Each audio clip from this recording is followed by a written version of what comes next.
O assunto de hoje são os diferentes tipos de corcunda, que nada mais é do que a alteração do alinhamento da coluna vista de lado, com um aumento da cifose torácica.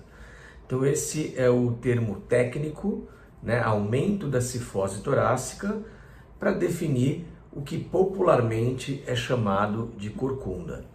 Existe uma série de causas para isso, e esse é o motivo do nosso vídeo de hoje.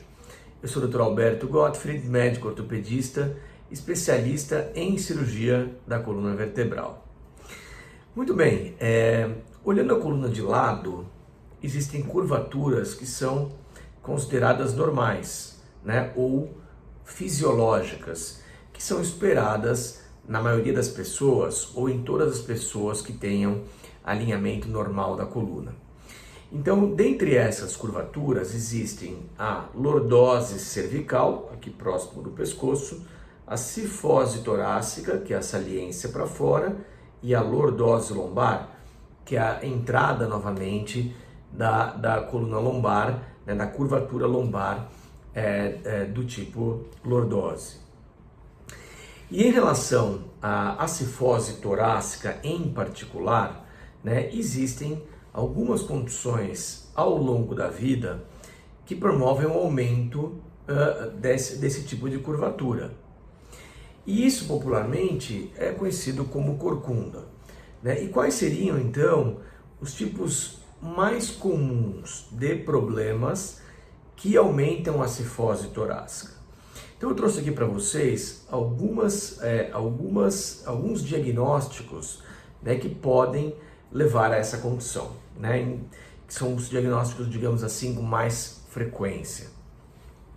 Então o primeiro deles, sem dúvida alguma, é o aumento da cifose postural, ou seja, a má postura de verdade, que frequentemente acomete adolescentes. Então, lembrando que na fase de adolescência existem alterações corporais mesmo, alterações onde os membros se desenvolvem, então a relação entre o tamanho dos membros do corpo é nova para o adolescente.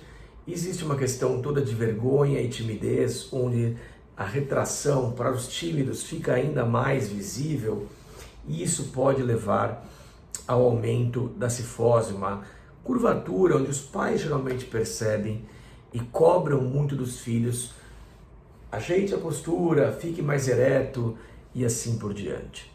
Então a cifose postural ou dorso curvo postural é um diagnóstico muito comum nessa faixa etária.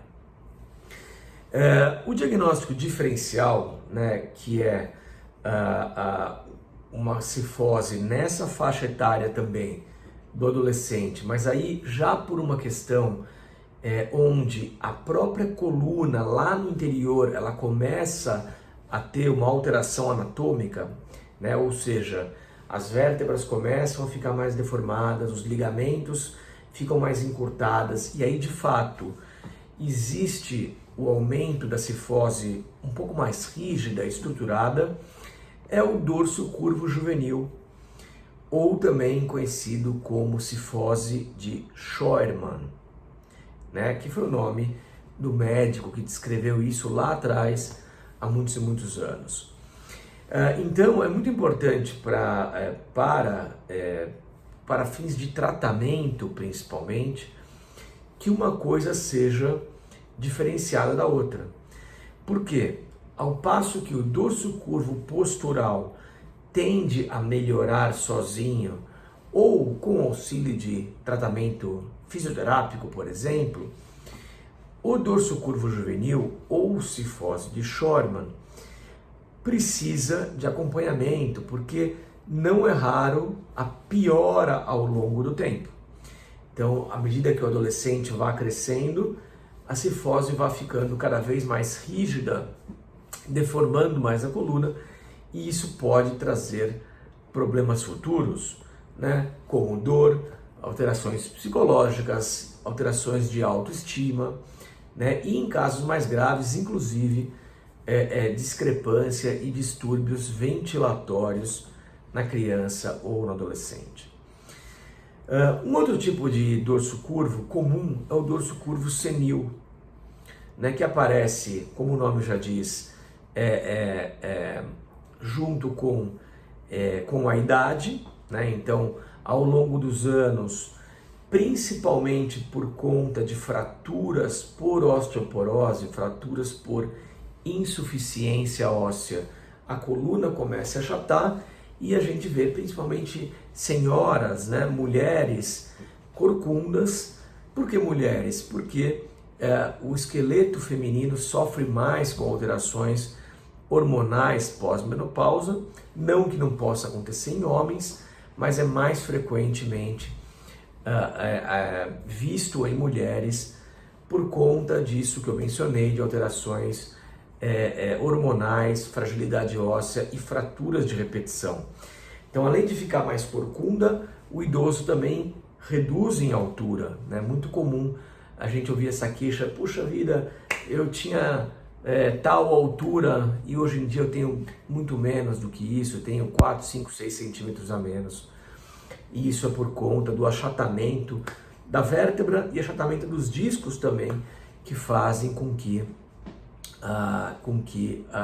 o indivíduo reduza em estatura.